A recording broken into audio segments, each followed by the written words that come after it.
the entry to market, and how us as a business are trying to support that and make sure that we are moving forward with all the requirements, whether that be economically, in line with sustainability, and again for inclusion and diversity in the workforce. And in my time in the energy sector, we have seen a real shift in this, which is exciting for me as a woman, first and foremost, in a senior position in an energy company, and secondly, you know, a mother of children who, you know, have got an exciting future ahead of them, and particularly where we are geographically, you know, we are very much exposed and a major player in the energy sector across the globe. So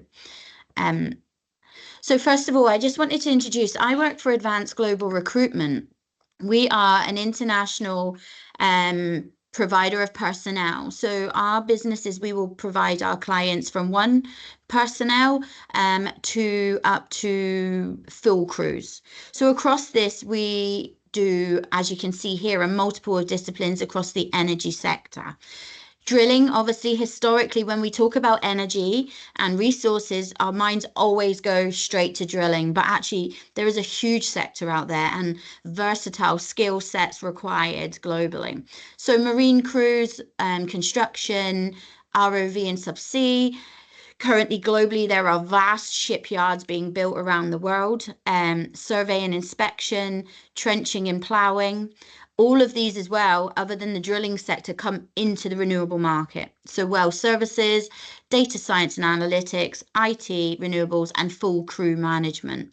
So we are currently providing this service in up to 70 countries. So when we talk about inclusion, you know, we have very much had to learn relatively quickly about all the localization and nationalization programs that are being implemented globally. So, for example, and from a sustainability point of view and from a skills investment point of view, when clients go into slightly underdeveloped countries or countries where resources have been sourced, there is now an ethical expectation that we will invest in these regions. We will support training, we will support upskilling of local personnel. So all clients globally and all operators are now expected to be on board with these globally, which is great for inclusion and diversity, and again for world travel, to allow people to work, you know, in different markets and have opportunities that they maybe didn't have previously. In AGR, we, you know, and I do know that this is a standard across the energy sector, and this might be something that's of quite interest to you guys today, is that certainly us at AGR, we have an AGR Academy. So internally, we like to source our staff. We quite often will invest in school leavers, graduates, or young people. So there's free people here. Ailey Kagil, she has been with us since she was 16, leaving school, and we have supported her at part-time college, gaining business administration. And again, she now is one of the key account managers for our largest client, Noble Drilling, who are a major operator across the globe. So Ailey is now 26 and has a very exciting career ahead of her. The same with John Scally. He's the same. He's now, he's actually been with us for 7 years now. And he is in our ROV market, which is heavily involved in renewable projects. And the ROV and survey sector is one sector that is very heavily across all different sectors. Madison Wood. She started with us in 2022 while studying at university and realized that she really enjoyed that. So rather than be full-time, she's now studying part-time. And again, we are supporting that, allowing her to have certain hours to be able to go out, study, and support her skills in the energy sector. So this is something that we're very proud of internally. But again, as you go to market and you learn more about the companies that are out there and the opportunities, I'm confident from my experience and the ones that I have spoke to, they too are investing in our young people, which is absolutely critical.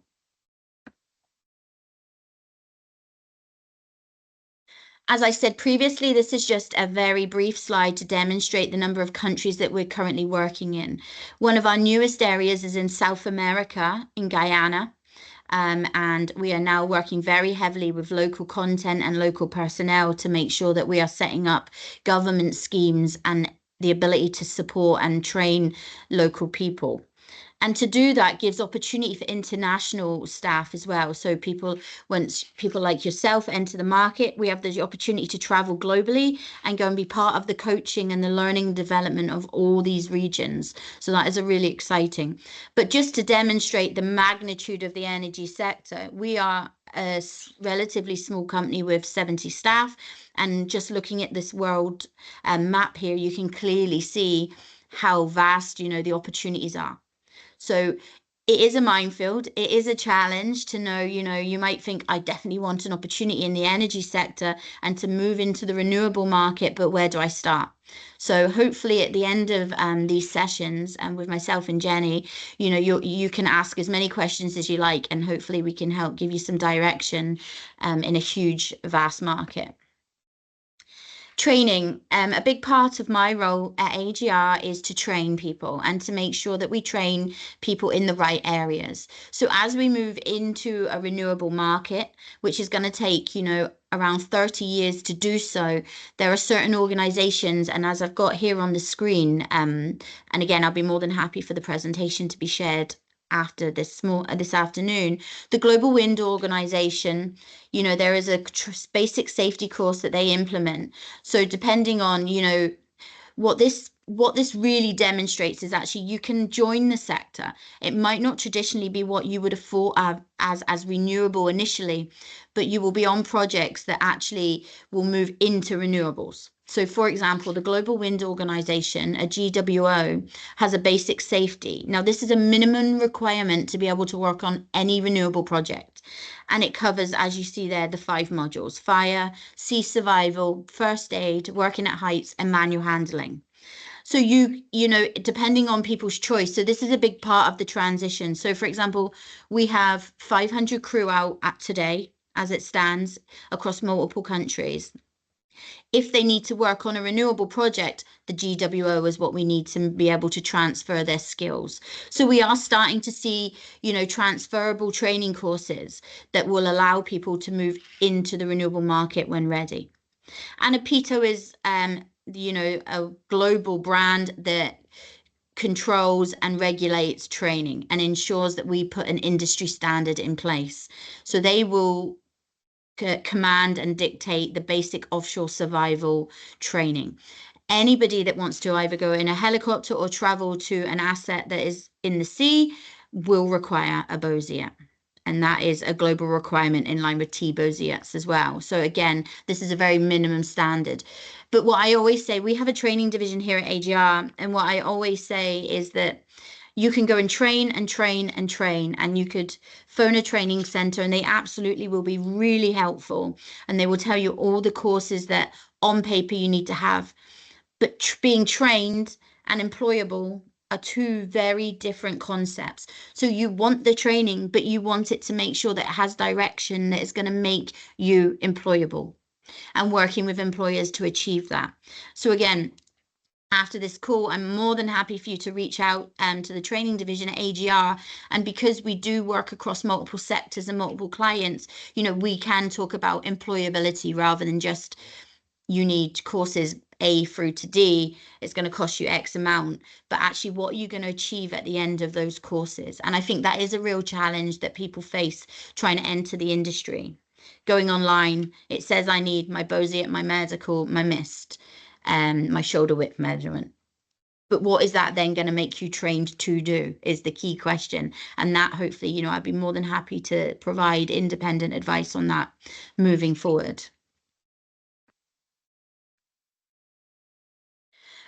So hydrocarbon, I think it's a really important subject. We are all working towards a sustainable future. We are all working towards, AGR now over 30% into 40% of our business is now in the renewables market. We're all very clear on the goals and objectives and where we need to be for our children, our grandchildren, and moving forward in the world.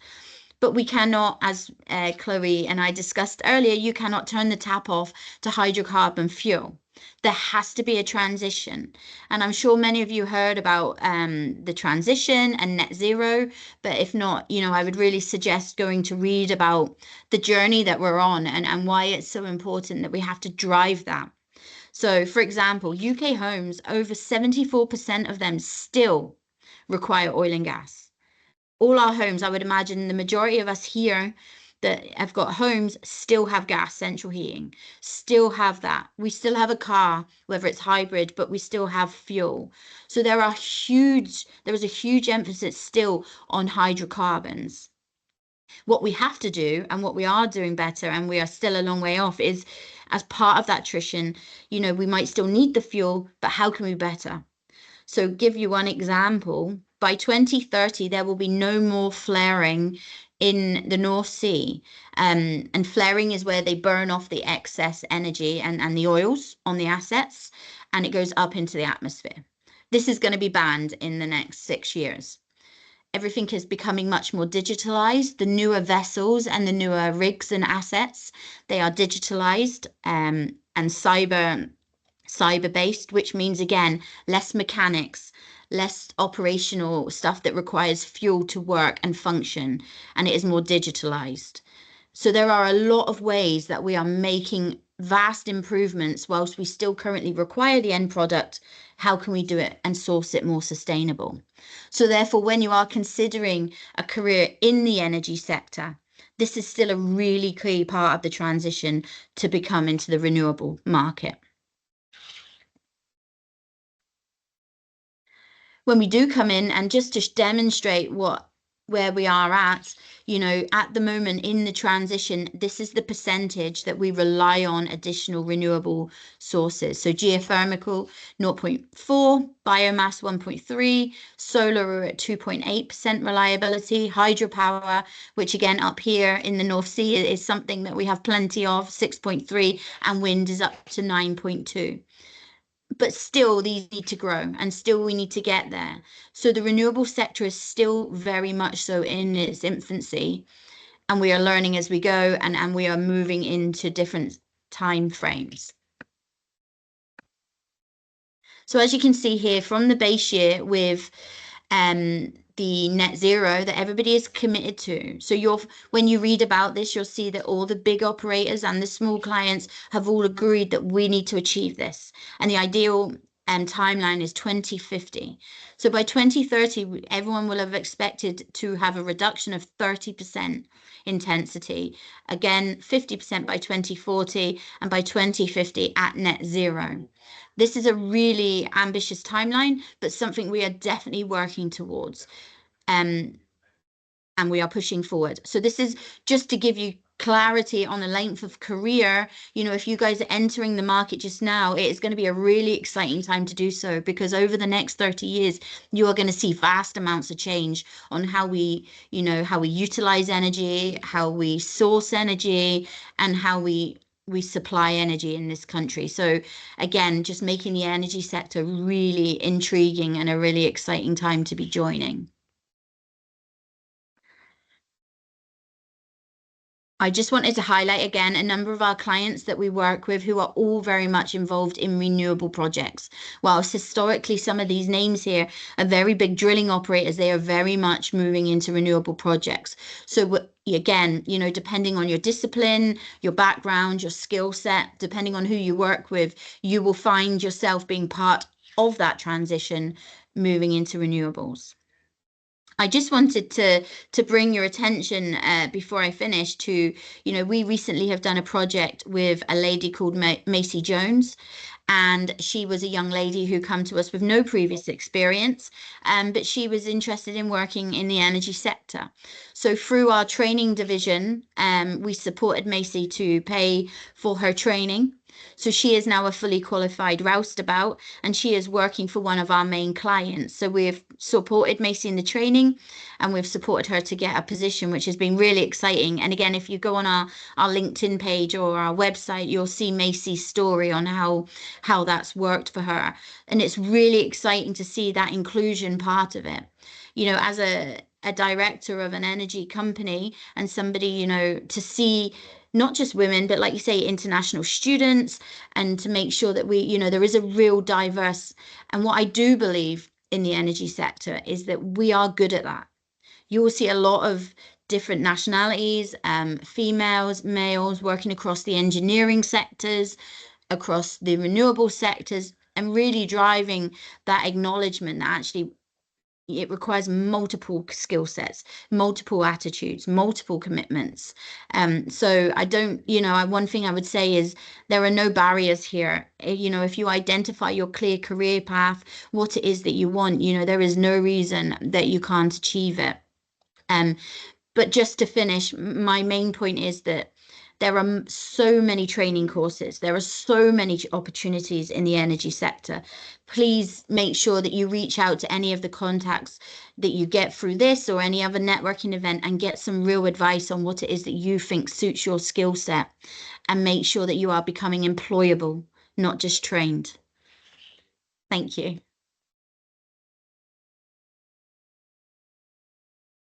That's brilliant. Thank you, Danielle. Lovely to hear such positive stories with people coming up through the AGR Academy, going into their careers. And even equally as fantastic seeing how you're spreading across the globe and also kind of implementing that there. So also without further ado, I would love to introduce Jenny to everybody. Hi, thank you for your attendance. I'm just going to share my screen so that we can get kicked off. I hope, Chloe, can you just confirm that that's showing on your screen? Yeah, that's showing fine. Great. Okay, that's brilliant. Okay, well, thanks. Okay, thanks everyone. I'd like that was great talk from Danielle. Really interesting to see what's happening out there in the sector, and particularly how some of the transferable skills that are being used and developed, and also working with young people, which is really good, and bringing them into this sector. I'm going to talk about the work of the TIDE community, which is something you may not have heard of. We're at the moment a fairly small organisation, but hoping to become an awful lot bigger. And I'll give you a little bit of a sort of an introduction to what we do, where we want to go to, and the reasons behind why we want to sort of make progress in really trying to introduce more people into this particular sector. So without further ado, I shall just move on to the first slide. So we are the TIDE community. So TIDE stands for Transition Through Inclusion and Diversity for Equity. So we're a charity that aims really to try to help educate young people to work within the transition to net zero, but making sure it's what we call a just transition, which is by in being much more inclusive than historical industries have been in the past, and trying to sort of draw from all sectors of society. We're now a charity. There's our charity number there, it was started initially by well, let me just get my what's it on here, my pointer. Started by Ron and Sean, and myself, and a fourth member, Dom. We've joined in the past couple of years. We've all come out of the oil and gas sector, or from that sector, as our main employers. Ron and Dom are still very much employed in that. Ron's actually working in Suriname at the moment. Dom, whilst he's working for an operator, he tends to be more involved in renewables at the moment as well. Sean and myself, Sean's got a physics background. Ron, myself, and Dom, we've all got geoscience backgrounds. But we've worked for 30 odd years. Certainly the three of us. Ron, Sean, and myself, 30 odd years within this particular sector. I'm actually sitting talking to you. I'm based just outside Aberdeen, so I'm actually based quite locally for this group. So that's our background. So how did we sort of get to do this thing? Well, we're all members, have been members of the PESGB. Now that's the Petroleum Exploration Society of Great Britain. So that's where sort of geoscience meets the industry, if you like, and has a very, very strong Aberdeen branch. That group, it's a bit like I don't know, the SPE is for engineers up here. It's more sort of geoscience based. From sort of over the last 5 years, really, the PESGB was having sort of simultaneous discussions, conferences, membership surveys, papers, and reports on diversity and inclusion (D&I) and also on energy and transition.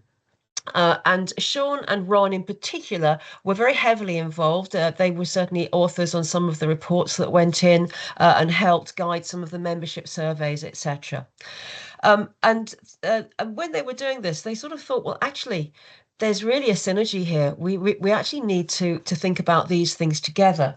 So they brought together the ideas of diversity inclusion with energy transition and created TIDE. So that was how TIDE came about as an organization that was designed to really try to promote education and bring through professionals into the energy transition as both employees on a technical level, and also trying to bring them through into hopefully sort of propel them into leadership roles for the future. So that was where we came from. As an aside, the PSGB also, as a result of all of these discussions, has actually changed its name after a membership ballot to the Geological Exploration Society of Great Britain, embracing basically the transition. So they realised that things are changing and the old nomenclature was no longer valid. So that's just a small aside there. What does TIDE want to do? Well, this is our elevator pitch, which which you can read in your own time. I won't bore you or ask you to read through the words, but just in simple terms, what we want is full funding for around about 300. Ultimately, we want to fund about 300 undergraduates per annum to study for STEM-related courses or STEM courses that are related to net zero.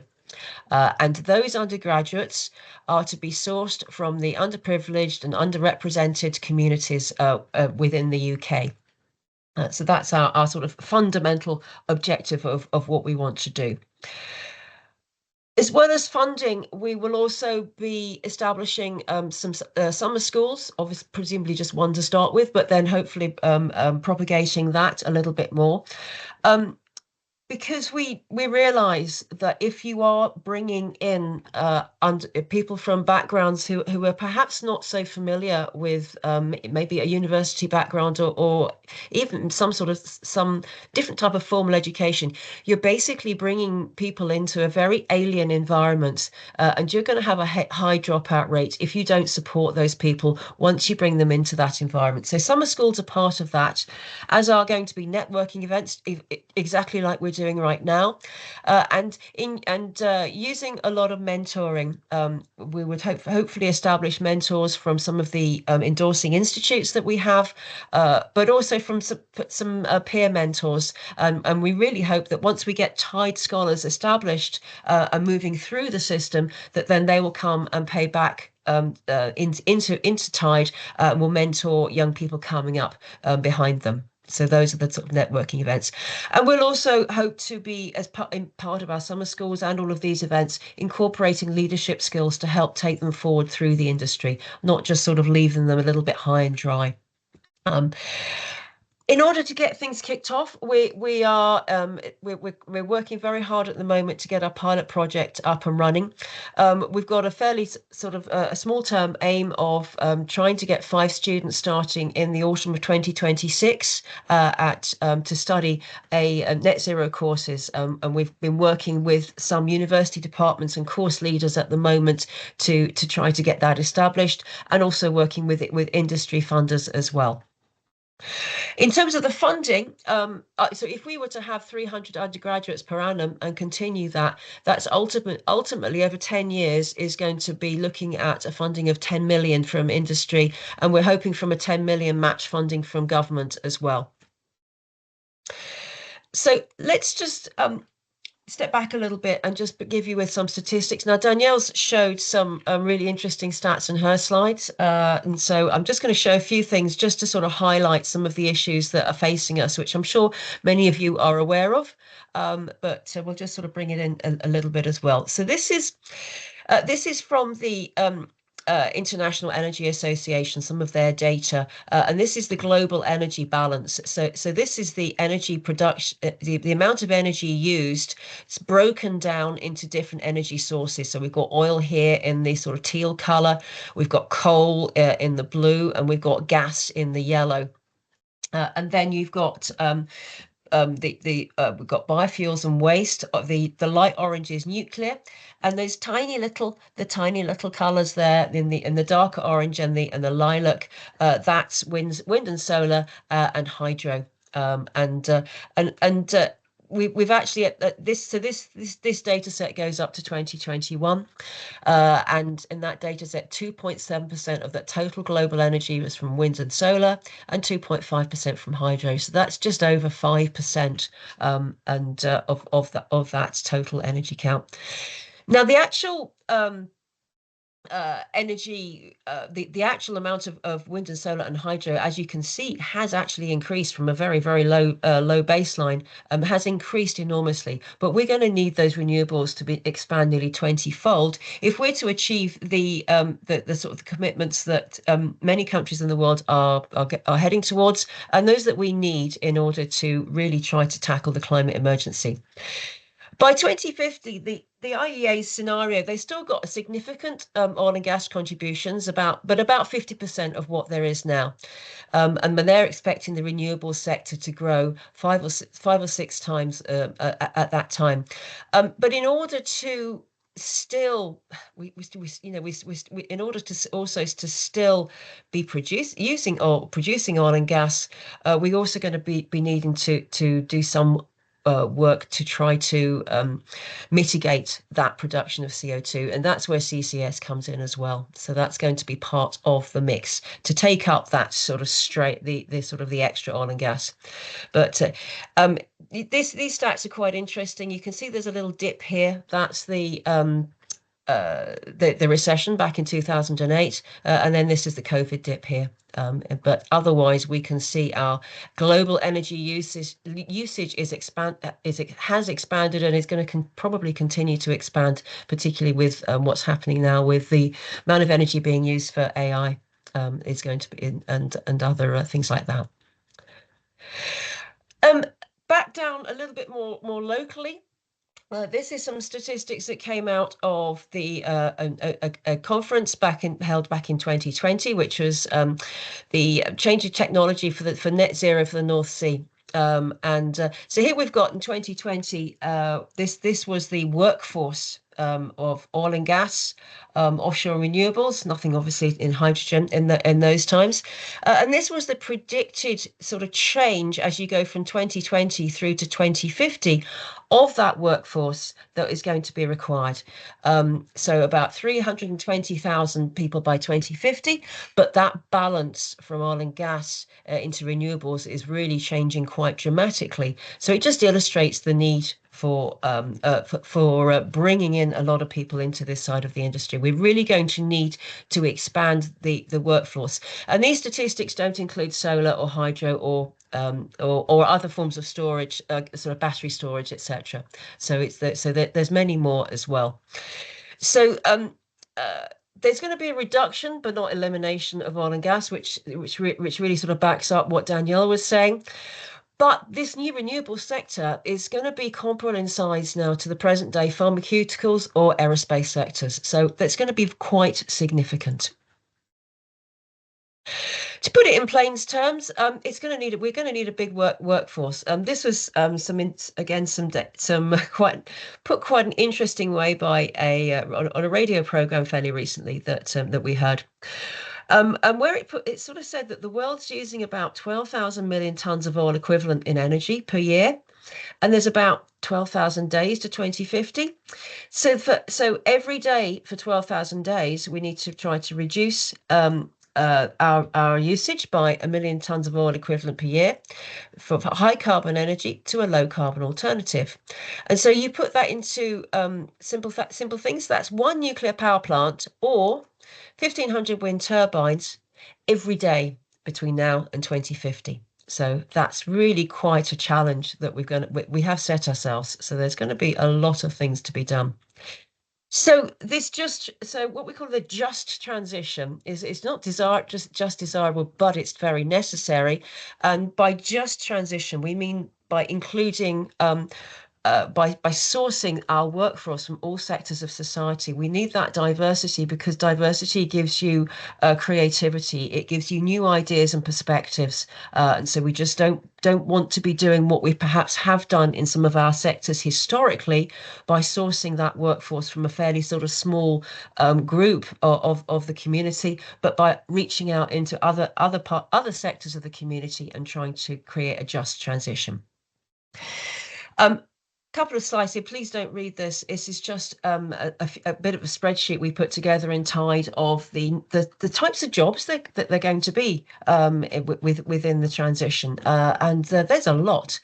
So we got it's not just the obvious engineering jobs. We've got things to do with transport, battery technology, critical minerals, and that doesn't include things like finance and insurance, which are all going to become part and parcel of the whole transition. So here's there's more than this, but as I say, don't need to read these, but just to give you an idea of the breadth of opportunities and careers that there are out there that we're hoping to entice young people in to come and study for so that they can work towards that energy transition. At this point of the presentation, if I was standing in a room with you guys, I would be perhaps doing a little bit of a straw poll, getting you to put your hands up, etc., with a few little questions, get a bit of interaction. As we're online, that's not going to work so well, but perhaps have a think about some of these sort of questions that I've sort of put up, things that I think that people might want to or that I'd like to ask you about, indeed, and have a think about that, perhaps when you're maybe asking some questions later on in the interactive session. So things like, at your school, when you were at school, was the STEM subjects, so that's science, technology, and maths, was that all? Was that encouraged? Is that a school where that is encouraged? How about your particular background? Were you the first person in your family or that you knew of in your peer group to go to university? And were you put off by fees and loans? That's quite a big issue. And when it comes to the sector, did you have any knowledge of the renewable sector or of the climate emergency? Was that something that really was you were aware of when you were younger, before you came into this particular sector? And were people that looked like you, were they, did you have role models? Did anyone who looked like you go and study STEM, or did you see them in careers that you thought oh yes, well, if they can do that, then I can do that? Oh, maybe you came into the oil and gas sector and you've transferred. So a few things to think about as we're just finishing up here. So the theme of today's seminar is breaking into the industry and overcoming obstacles. So there are barriers, and from the TIDE perspective, what barriers do we perceive? So I'm just going to list a few things. Fees and loans. That's pretty self-explanatory, particularly if you're coming from a fairly underprivileged background. These are quite big issues. So we see fees and loans as being a very, very big barrier. Role models, people that, as I say, people that look like me and sound like me, people from my family, from my village, from my school, from my club. Where are the role models, and do they exist in some communities, and are they needed? Network and support. So people you maybe have young people that have decided to go and study, but they maybe have done apprenticeships, or they may be doing one of these apprenticeships that moves into a degree qualification at a later stage. But we feel that without the network and without that support, that translation from that study into the industry, it can be quite poor, and we can get a high dropout rate. Lack of awareness. So, I mean, for instance, who knew that that you know, when you were young, who knew that there was such a job as operating an ROV, for instance, you know, just as a picking an example out of the air. Who knew that that was a career? So who knew that there was all of these transition and issues to do with climate change and transition? All of those jobs will be available in the future. So lack of awareness and is a big one. Careers culture. This is some as you probably can tell from my accent, I wasn't born and brought up in this part of the world. I come from southern England, and I've got children as well, and I've noticed with my own career when I moved around from school, from university, etc., and also with my own children and other members of my family, that there was that I often find that the careers culture, the careers advice that you're given is very much is really quite localized. Now, there's good reasons for that because the careers advisors they're needing to feed into the local economy, but sometimes there's a very localized careers culture, and in this part of the world, we've actually got quite strong drivers for careers to work in the offshore industry in particular, and we can see that perhaps we have people like us working in those jobs. We can see those jobs, but if you're perhaps say an inner city kid in, I don't know, Manchester, you may not have any familiarity at all, any understanding or knowledge, and perhaps your careers advice is not really pointing you in that direction. So often we often find that the career, it's very localized, and so perhaps kids just aren't aware. So we want to try and change that. And the other thing that we see can be a barrier is grades. Poorer kids get lower grades, I think, and I think that was pretty much proven actually in the very recent statistics that have come out from the latest A levels and GCSE results in England, and I believe Highers and the grades in Scotland as well. That the kids that live in the poorer areas are not getting as good results, and that doesn't mean that potentially they're not as bright, they don't have as much potential, but they don't get the grades. And is there a way that we can address that? And also there's also this perspective, I'm not good at maths and science, so we do need to tackle confidence and aspiration within our young people, and we often hear this, perhaps maybe less so now than we used to, but that's still a thing.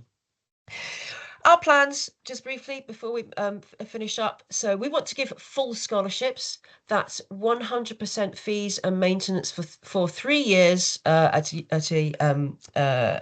British university, and we want that scholarship to come from industry with match funding from government for courses that are approved by the professional institutes that we have endorsing TIDE. So that's what part of our plans. As I say, networking.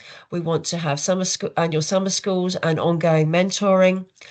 And education. We want to have strong links with schools, so that we can start the education young, and we can develop a pipeline that really starts at our primary schools. And as part of that, we've been involved with NCEAP. So that's the National Climate Education Action Plan, and this has been asked by the government as a group of experts that are being tasked by the government to provide or to produce a report that provides recommendations for including climate science within schools education. The NCEAP, this plan was developed and a report produced this year and issued with somewhat bad timing in June this year, and just as the general election was announced and the government was about to change, which it has done. So there's been a little bit of a delay, but we're actually we have a meeting next week with government members from the Department of Education about the NCEAP report, and how that we can, as TIDE as well, how we can be used for that. So that's where we're going with that. So basically, start them young and really try to introduce that education. So just to finish up here, just to show, these are the current institutes that we have endorsing our statement of intent, who we hope to integrate within TIDE a little bit more, to have them involved in our mentoring, to have them involved in grading our courses and helping us and approving the courses that we wish to send our students to. So this is quite a range. We've got things like the Institute of Physics, Geological Society. We've got some pro bono lawyers on board as well. Institutes of Naval Architects, which I guess is something that's perhaps very familiar with much of this audience. GSGB, IM3, materials, minerals and mining, they're really important, etc. So quite a wide range. So with that, I'd like to say thank you very much, and I will stop sharing my slides, and we will open the floor to the questions. So I will stop sharing now. So thank you. Perfect. That's great. Thank you, Jenny. Fantastic to hear from you from TIDE and your perspective on the topic of breaking into the industry and navigating career paths, and really interesting to hear about the background of yourself and your colleagues, and on the statistics of what the kind of job force or workforce looks like going forward into the future as well. As Jenny mentioned, now's the chance for you to pop any questions that you have in the chat. Ready for our Q&A, but I thought I would kickstart the Q&A. I've got a couple of questions myself for both Jenny and Danielle. So I think my first question is aimed more for Danielle, and it's how do workplace apprenticeships contribute to both personal and business development, and what specific benefits do they offer to employees and companies alike? Thank you, Chloe. That's a great question. Yeah, I think, not just in the energy sector, across all sectors, I think workplace, apprenticeships are key.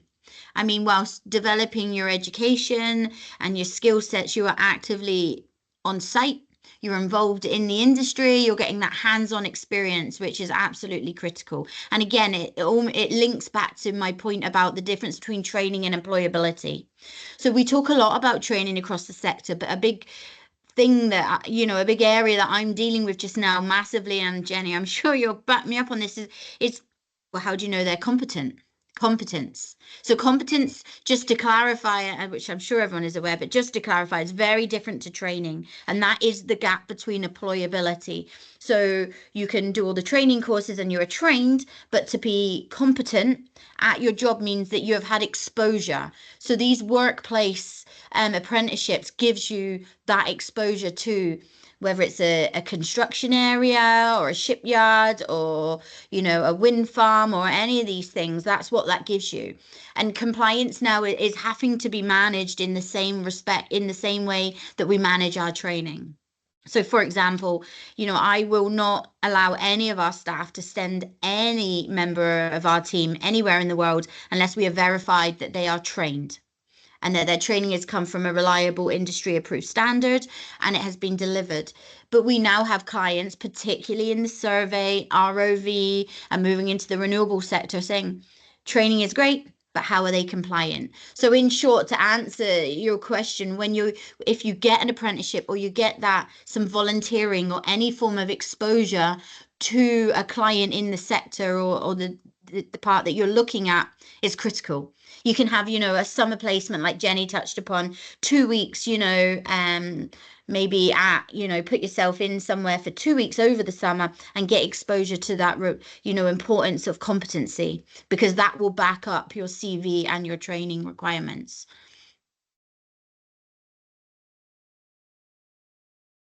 That's great. Thanks, Danielle.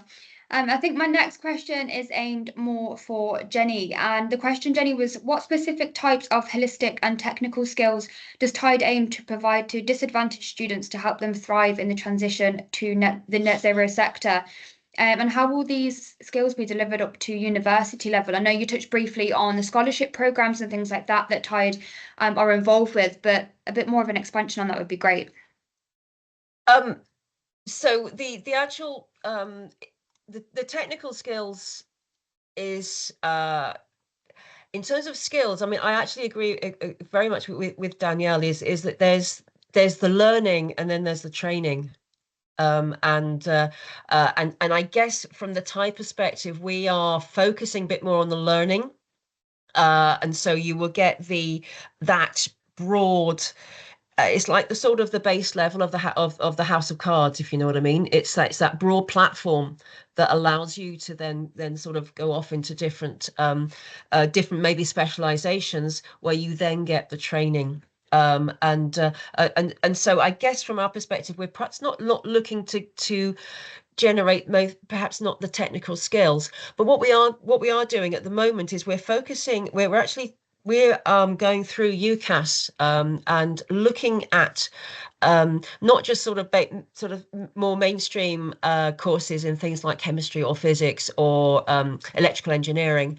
We're also there's a few sort of more renewables focused courses out there, things to do, particularly, in fact, more so in the master's section, but equally there's marine engineering with renewables and things like that, and also at some of the newer universities, and those that maybe have very strong connections with some local industries, they are a little bit more focused. And so we're actually working with those because we feel that may be a good way of perhaps introducing a local sort of young people, that it's something that might be familiar to them and they could see and that's tangible.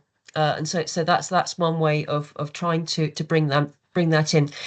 In terms of this sort of the holistic stuff, well, it's just trying to create a conversation and an environment that they're comfortable in, that they feel that they belong to. There's a lot of this sort of, do I belong here questions that people ask, or this isn't for me, where do I fit in here? And so it's actually trying to, by introducing mentors, showing people's stories, taking one thing I really, really love to do is to take groups of young people out and have them together and working on problems together, whether that be in a laboratory, in a classroom, or from my perspective as a geoscientist, actually take them out into the field and actually go outside and look at the world, look at rocks, look at river systems, look at and stuff like that. That's you build a lot of relationships, you build a lot of confidence, and a lot of understanding about that broader picture. Great, that's fantastic. I think that more than answers my question. Great. So just a few more words from us. First of all, thank you to both of our speakers. You've been absolutely fantastic, and we really appreciate your time with us today. So just to look ahead with AREG, we've got a few upcoming events over the next couple of months. On the 11th of September, we have our SME Technology Showcase, and on the 19th of September, we have our Professional Services webinar, which will look at the transitioning into the renewable sector from the O&G sector. We also have our Energy Futures Conference, which will be in March of next year, and we've just released our call for papers for this. And we have a deadline this month for our calendar competition. So the deadline for this is the end of September. So if you're wanting to enter the calendar competition, please get your entries in fairly soon. And something else that we're developing at the moment is a page on our website looking at opportunities in the energy sector. And we're looking for any graduate, apprenticeship and training programs that we would be keen to post on behalf of our member organisations, purely for our young professionals, just so they can see what's out there within the industry. But just on the back of that, I think we finished up in quite good time today. But thank you to everybody for joining. Thank you both to Jenny and Danielle, and we'll see you all again soon. Great. Thanks, guys. Thanks so much. Thank you. Thanks.